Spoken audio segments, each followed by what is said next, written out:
சாப்பிடும்போது எங்க மாமியார் எப்பவுமே எது செஞ்சாலும் எங்க வீட்டுக்காருக்கு அதிகமா வச்சு எனக்கு கம்மியா வைப்பாங்க. அந்த மீந்த தோசை பழைய தோசை எனக்கு வைப்பாங்க. எங்க வீட்டுக்காருக்கு சூடா சுட்டு கொடுப்பாங்க காலையில. நான் வந்து வேஸ்ட் குப்பை தொட்டி கிடையாதுல்ல, நானு வேஸ்ட்னா கீழே கொட்டணும். அது என்ன உங்களுக்கு வைக்க மாட்டாங்க, எனக்கு ஏன் அதை எடுத்துட்டு வந்து வைக்கிறாங்க? ஒரு கட்டத்துல அது வந்து ஒரு சுயமரியாதையை பாதிக்கிற மாதிரி எனக்கு ஃபீல் ஆச்சு. ஆனா எனக்கு மேரேஜ் ஆயிட்டு 6 வருஷம் ஆகுது. ஆனா 6 வருஷமா எனக்கு குழந்தை இல்ல. ஊர்ல இருக்கிறவங்க எல்லாருமே கேட்பாங்க சார். அந்த ஊர்ல அப்படி பேசுவாங்களா? ஒரு ஆண்களுக்கு வந்து ஒரு ஏஜ் வரும்போது அந்த ஒய்ஃப் வந்து ரொம்ப லவ் பண்ணுவாங்க.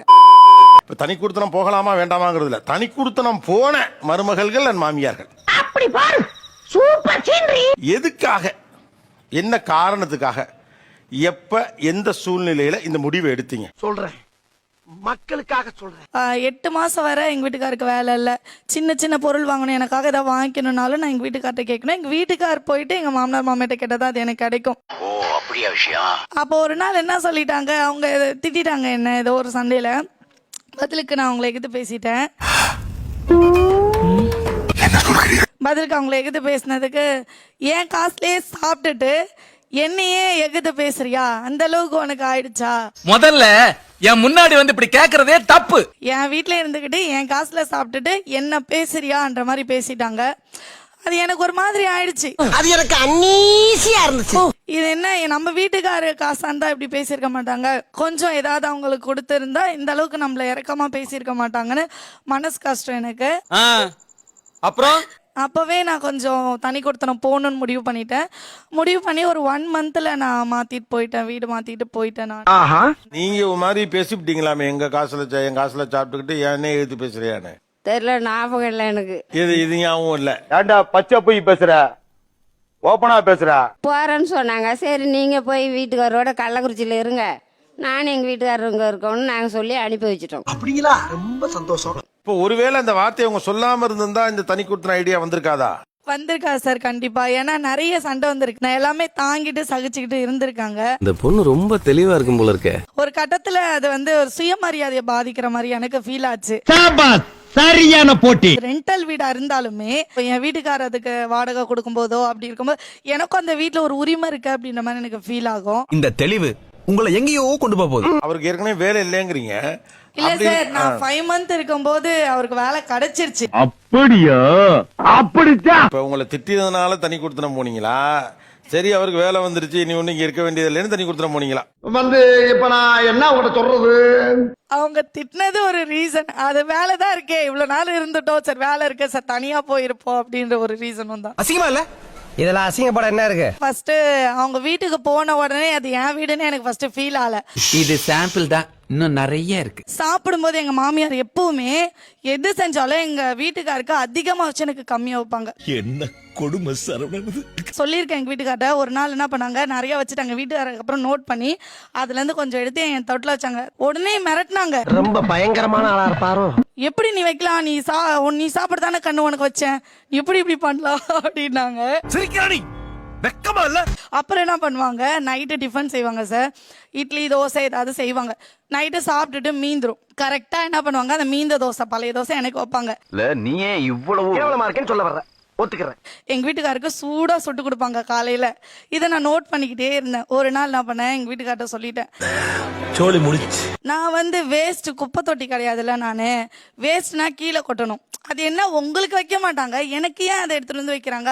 எங்க மக்கள் பாவம் சார். ஆனா இப்ப சிரிச்சுக்கிட்டே நீங்க சொன்னா கூட இந்த மாதிரி பண்றது எவ்வளவு வலியா இருக்கும். அது இப்ப நினைச்சாலும் எனக்கு வலிதான் சார். நெஞ்சமெல்லாம் பொண்ணு அறக்கு தம்பி, மறக்க முடியல. அப்போ வந்து வீட்டுக்குள்ள ஆண் அந்த கணவரை ஒரு மாதிரி கவனிச்சுட்டு மகனை ஒரு மாதிரி கவனிச்சுட்டு மகளை கொஞ்சம் 2ஆம் பட்சமாக கவனிக்கிற போது ஒரு பிரிவை நோக்கி நகருகிறது. நியாயமான பேச்சுப்பா. நான் பட்ட போராட்டங்கள் கொஞ்சம் நஞ்சல சார். நான் குடும்பத்துக்காக வாழ்ந்தேன் சார், எனக்காக இன்னும் வாழல சார். பள்ளிக்கூடம் 9வது தான் சார் படிச்சேன். 13 வயசுல கல்யாணம் ஆச்சு சார். நான் பட்ட கஷ்டம் மாமியார்கள் அதெல்லாம் என் மருமாவளுக்கு வரக்கூடாதுன்ற எண்ணம் சார். அதனால தனி கொடுத்து அனுப்பிட்டீங்க.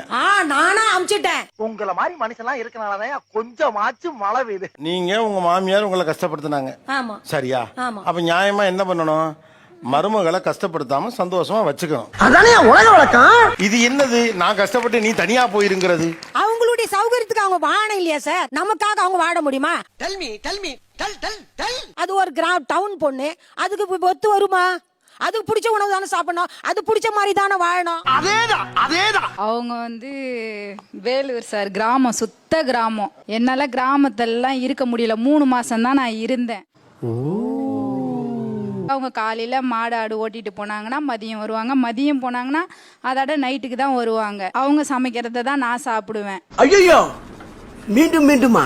ஊர்ல தான் இருந்தேன் எனக்கு. ஆனா ஊர் வந்து சுத்தமா பிடிக்கவே கிடையாது. பிடிக்கல. ஒரே ஒரு குழம்பு, ஒரே ஒரு சாப்பாடு தான் கொடுப்பாங்க. என்ன கொடுமை சரவணன். ஆனா எனக்கு மேரேஜ் ஆயிட்டு 6 வருஷம் ஆகுது. ஆனா 6 வருஷமா எனக்கு குழந்தை இல்ல.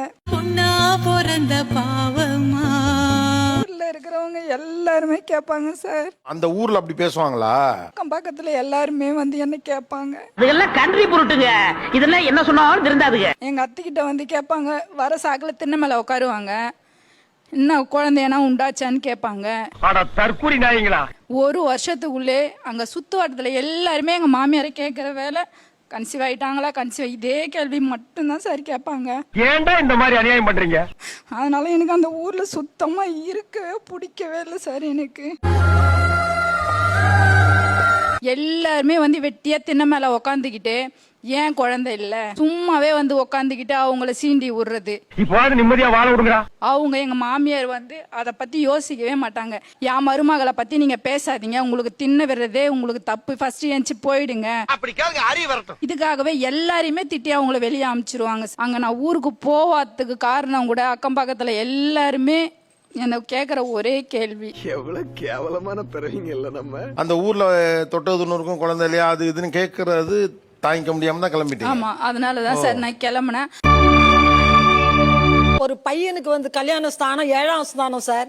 7ஆம் ஸ்தானம் யாருன்னா அம்மா சார், என்ன பெத்த அம்மா. அந்த அம்மா தான் சார் அது எனக்கு. நானும் அது எனக்கு அம்மா, நான் அதுக்கு பொண்ணு சார். எனக்கு பொண்ணு இல்லாததுக்கு பொண்ணு சார். என் மருமகள் குழந்தைல இருந்து எனக்கு குறையே இல்லை சார். எந்த பிரச்சனையாலும் எங்கையில சொல்லி அழுவும் சார். கண்ணீர் விடுற அந்த மனசு இருக்க, அதான் கடவுள். என் பையனுக்கு திட்டுவேன் சார், இதுக்கு சப்போர்ட்டிங்கா இருப்பேன். என் பொண்ணா இருந்தா நான் எப்படி சார் இருப்பேன்? உங்களுக்கு அவங்களுக்கு நல்ல இணக்கமா இருக்கு, எல்லாம் சரிதான். ஆனா ஊருக்குள்ள அந்த கேள்வி கேட்க கேட்க அதுல வெறுத்து போய் தான் நான் வெளியில கிளம்பினேன் அப்படிங்கிறாங்க. எத்தனை வார்த்தை சார், இன்னுமா சார் மாறிடுச்சு கிராமம். எவ்வளவு பிரச்சனை எப்படி சார் தாங்க முடியும்? அந்த வேதனை வலியும் அது உள்ள கண்ணீர் இந்த உலகத்தோட பெருசு சார். அணிக்குடுத்தனம் போறதுக்கு என்னென்னமோ காரணங்கள் இருக்கு. ஆனா ஊருடைய அவச்சொல்லு இந்த வார்த்தைகள்லாம் கூட ஒருத்தர் அந்த ஊர்ல இருந்து அனுப்பிடுதுங்கிறது தெரிய வைக்கணும். உங்களுக்கு வெக்கமா இல்ல? இன்னைக்கு உள்ள பிள்ளைங்க எல்லாமே அத்தை மாமியார தான் வந்து டிபெண்ட் பண்ணி இருக்காங்க. கல்யாணம் ஆயிடுச்சுன்னா அதுக்குண்டான பொறுப்புகள்னு சிலது இருக்கு, அது அவங்களுக்கு வரணும். சரியான போட்டி. ரொம்ப ஃப்ரீயா தான் இருக்கீங்க, அதெல்லாம் ஓகே, எனக்கு ரொம்ப பிடிச்சிருக்கு. பட் இந்த என் பொண்ணு வந்தா அப்படின்னா வேலை செய்யறதுல ஒரு பிரச்சனை வந்துரும். ஐயோ மீண்டும் மீண்டுமா? முதல் ரீசன் பொறுப்பு இல்லாம இருந்தாங்க, உங்களை வேலை வாங்கினாங்க. ரெண்டாவது உங்க மகவரையில என்ன தொந்தரவு? உங்களுக்கு செய்யலாம், உங்க மகளுக்கும் நான் செய்யணுமா அப்படின்னு கேட்டாங்க. அப்படின்னு. ஓ அப்படியா விஷயம்? என் பொண்ணு எப்பவோ ஒரு நாள் வர்றா. அம்மா வீட்டுக்கு பொண்ணுங்க வர்றதே அம்மா ஒரு 2 நாள் நமக்கு ரெஸ்ட் கொடுப்பாங்க. சரி. அம்மா வீட்டுல போய் சாப்பிட்டு ரெஸ்ட் எடுத்துட்டு வரலாம் தான் வருவாங்க. ஏப்பா நீ வந்தா போனா உங்க அண்ணி மட்டும் எல்லாத்தையும் இழுத்து போட்டு செய்யுது, நீ கூட மாட ஆனா என்ன அந்த செய்யும்? பிள்ளை கூட செஞ்சிரும், அம்மா ரொம்ப கஷ்டப்படுவாங்க அப்படின்னு. என் மக கூட எனக்கு பயந்து செஞ்சிரும், ஆனா அவன் செய்ய மாட்டான். கல்லஞ்சக்காரன் அவ்வளவு நேரம் கதறானே, கரையிறானா? வேலை செய்வேன், ஆனா நானே செய்யணும் இல்ல, ஷேர் பண்ணி செய்வேன். இப்ப சப்பாத்தி செய்யணும்னா நான் மாவு பிணைவேன், அவங்க சப்பாத்தி செய்யணும். ஒரே தான் என்னால செய்ய முடியாது, ஷேர் பண்ணி செய்வோம். ஆனா நான் ஒரே தான் செய்யணும்னு அவங்க எதிர்பார்க்கறாங்க சார். எங்க நாத்தனா வரும்போது ஒரு ஆள் கூடுது, அப்ப கொஞ்சம் வேலையில் கூடுல, அப்ப ஷேர் பண்ணிக்கலாம்ல. ஆனா அவங்க அதை ஃபுல்லா நானா பண்ணணும் அப்படின்ற மாதிரி நினைக்கிறாங்க சார். நமக்கு மட்டும் ஏன் இப்படி எல்லாம் நடக்கிறது? அதாவது எனக்கு ஏஜ் கூடிருச்சு, என்னால சப்பாத்தி மாவு பிணைய முடியாது, நான் சப்பாத்தியே போடுறதே இல்ல. சரி, நீ நல்லா போடுவ, அதனாலதான் நான் உன்னிட்ட அந்த ஒரு பொறுப்பு மட்டும் தான் விட்டுவேன். இப்படியே உசுப்பேத்தி உடம்ப ரணகலம் ஆக்கிட்டாங்கடா. போய் ஒரு 4-5 மாசம் இருக்கும், ஒரு 4 டைம் தான் குழம்பு வச்சிருக்கான். எனி டைம் பாத்தீங்கன்னா வெரைட்டி ரைஸ் தான். இல்ல அவங்க வீட்டுல என்ன செஞ்சாங்கன்னு உங்களுக்கு எப்படி தெரியும்? இப்ப என் பையன் வந்து சொல்லிருப்பான்ல. அப்ப அது வேற பண்றீங்க? அது சொல்லுவாங்க. உன் முன்னாடி என்ன பண்றா? தெரியாம தான் கேக்குறேன். இதெல்லாம் ஒரு பொழப்பா? அவங்க வந்து எங்க மாமா கூட வந்து தனியா போகணும். இதே நாங்க இருந்தோம்னா இவங்கள வேற கூட்டி போகணும், இது எதுக்கு அப்படி பாரு. இப்ப சாப்பாடு செய்யணும்னா எனக்கு சேர்த்து செய்யணும், எங்க வீட்டுக்காருக்கு சேர்த்து செய்யணும். இதே அவங்கன்னா எங்க வீட்டுக்காரர் 2 இட்லியை வாங்கி சாப்பிட்டு போயிருவேன், நான் வாட்டுக்கு தேத்த சுத்திட்டு வருவேன். சபாஷ். சரியான போட்டு. உண்மைதானே சார்? நான் எங்க வீட்டுக்காரர் கூட டைம் ஸ்பெண்ட் இந்த ஏஜுக்கு மேல கூட நான் டைம் ஸ்பெண்ட் பண்ண கூடாதுன்னா என்ன சார் அர்த்தம்? அது நம்மளுக்கு ஒத்து வராதுங்க. நானும் இவ்வளவு வருஷமா கஷ்டப்பட்டு குழந்தைங்களை வளர்த்து அவங்களுக்குரியது எல்லாத்தையும் செஞ்சுட்டு என் கடமை முடிச்சுட்டு தான் நான் என் வீட்டுக்காரர் கூட டைம் ஸ்பெண்ட் பண்றேன். தப்பே இல்ல. இது பளிச்சுன்னு கேட்க வேண்டிய கேள்வி தம்பி. அது அப்பப்ப பேச்சு வழக்குல சொல்லுவாங்க, போங்க பிள்ளை நீங்க உங்க வீட்டு தனியா போய்க்கோங்க, நாங்க எங்க வீட்டுக்காரர் கூட போகணும். அது எப்பவுமே லவ் ஸ்மூல்லே இருப்பாங்க சார். வாயப்பாரு. கூட்டிட்டு நானும் எங்க வீட்டுக்காரர் கூட போகணும்னு நினைக்க மாட்டேனா சார்? ஒரு பைக்ல போகணும்னு நினைக்க மாட்டேனா? நாங்க வாங்கினப்ப பைக்கே இல்ல, இப்பதான் பைக்கே வாங்கியிருக்கோம். கரெக்டா சொன்னீங்க. கல்யாணம் முடிஞ்சு ஒரு 2 வருஷம் வரைக்கும் ஒரு படத்துக்கு கூட நான் அவர் கூட சேர்ந்து போனது கிடையாது. வீட்லயே தான் இருப்பேன். எங்க வீட்டுக்காரர் பாக்குறதே எனக்கு அதிசயமா இருக்கும். திருப்பதி போயிட்டு வருவாரு 4 நாளைக்கு, திரும்ப திருப்பதி கிளம்பிடுவாரு, ட்ரிப்பு போயிடுவாங்க. ஆமா, திருப்பதி 4 நாள் தொடர்ந்து ட்ரிப் போயிட்டே இருப்பாரு. என்ன கொடுமை சரவணன். வருமானம் என்னமோ வரதா செய்யும். ஆனா எத்தனையோ நாள் எங்க வீட்டுக்காரு இன்னைக்கு வந்து படத்துக்கு கூட்டிட்டு போயிட மாட்டாரா, இன்னைக்கு வந்து கூட்டிட்டு போயிட மாட்டாரா என்னைய அப்படின்னு நான் ஏங்கி இருக்கேன். நமக்கு மட்டும் ஏன் இப்படி எல்லாம் நடக்கிறது? பிள்ளைங்க வந்தா அவங்களுக்கு சம்பாதிக்கணும், அதுக்கு ஓட ஆரம்பிச்சிட்டாரு. அப்ப பிள்ளைங்களை நான் பார்க்க வேண்டிய கட்டாயம். எக்கனாமிக்கல் ரீதியா ரொம்ப பாதிக்கப்பட்டிருக்கோம் நாங்கெல்லாம். ஒரு குடும்பம் உடஞ்சு போகாம இருக்க ஒருத்தர் எவ்வளவு தியாகம் பண்ண வேண்டியது இருக்குல்ல. என்னதான் நான் விரும்பி கல்யாணம் பண்ணிக்கிட்டாலும் நீ பொம்பளை பிள்ளை, நான் சொல்றதா நீ கேட்கணும், உன் சௌரியத்துக்கு எதுவும் செய்ய முடியாது அப்படின்ற மாதிரி. ஒரு பொண்ணு எவ்வளவு பெரிய ஆளானாலும் அவ ஒரு பொண்ணு. ஆனா இந்த ஒரு 10 வருஷ காலகட்டத்துல அவர் என்னை பாக்குற விதமே வேற மாதிரி இருக்கு. என்னவா இருக்கும்? ஒரு ஆண்களுக்கு வந்து ஒரு ஏஜ் வரும்போது அந்த ஒய்ஃப் வந்து ரொம்ப லவ் பண்ணுவாங்க. அப்பதான் புரியுமா என்னன்னு தெரியாது. அப்ப புரியல, இப்ப புரியுது. அது வந்து காலம் கடந்ததுதான். பட் அதுல காமம் இருக்குமா என்னன்னு எனக்கு தெரியல. காதல் நிறையவே இருக்கு. இப்போ ஒரு 4 நாள் அவருக்கு உடம்பு சரியில்லை, காய்ச்சல் இல்ல, எதுவுமே இல்ல. ஆனா பட் உடம்பு முடியலன்னு படுத்தே இருக்காரு. எங்க வீட்டுக்காரர் அப்படி படுக்க மாட்டாரு, எப்ப பாரு சுத்திக்கிட்டே இருப்பாரு. நல்லா இருப்படா போடா. எனக்கு அழுக வந்துருச்சு. அதுக்கம்மா என்னம்மா இதுக்கு போய் அழுகுறீங்க அப்படின்னு. நீ சொல்லுவேன், அவருக்கு ஏதாவது ஒண்ணுன்னா என்னால எப்படி அக்செப்ட் பண்ண முடியும்? நியாயமான பேச்சுப்பா. இப்பதான் நான் அவர் கூட வாழவே ஆரம்பிச்சிருக்கேன் அப்படின்னு எனக்கு தோணுது. அதான் காலம். ஏன்னா இப்பதான் நான் வாழவே ஆரம்பிச்சிருக்கேன். இங்க எங்க பிரைவசின்னு இவங்க சொல்ற வார்த்தை வந்து உங்களுக்கு தடித்த வார்த்தையா சில பேருக்கு தெரியலாம். ஏன்னா 60 வயசுல பிரைவசி, 55 வயசுல பிரைவசி அப்படின்னு அவங்களுக்கு லைஃப்ல அது கிடைச்சதே இல்லை. அந்த காலகட்டத்தில் கூட இவங்க லவ் பண்ணாம சினிமாவுக்கு போவாம நீ எக்ஸ்ட்ரா லக்கேஜ் தான், ஒன்ன கழட்டி விட்டது கரெக்ட் தான். நக்கல்யா அவனுக்கு.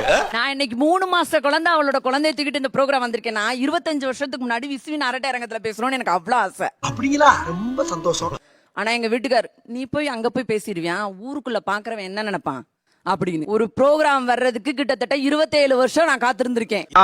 இந்த ஒரு டாக் ஷோக்கு வர்றதுக்கு இத்தனை வருஷம் ஆயிருக்கு அவங்களுக்கு. அப்போ அவங்களுக்கு ஒரு ஸ்பேஸ் தேவைதான்.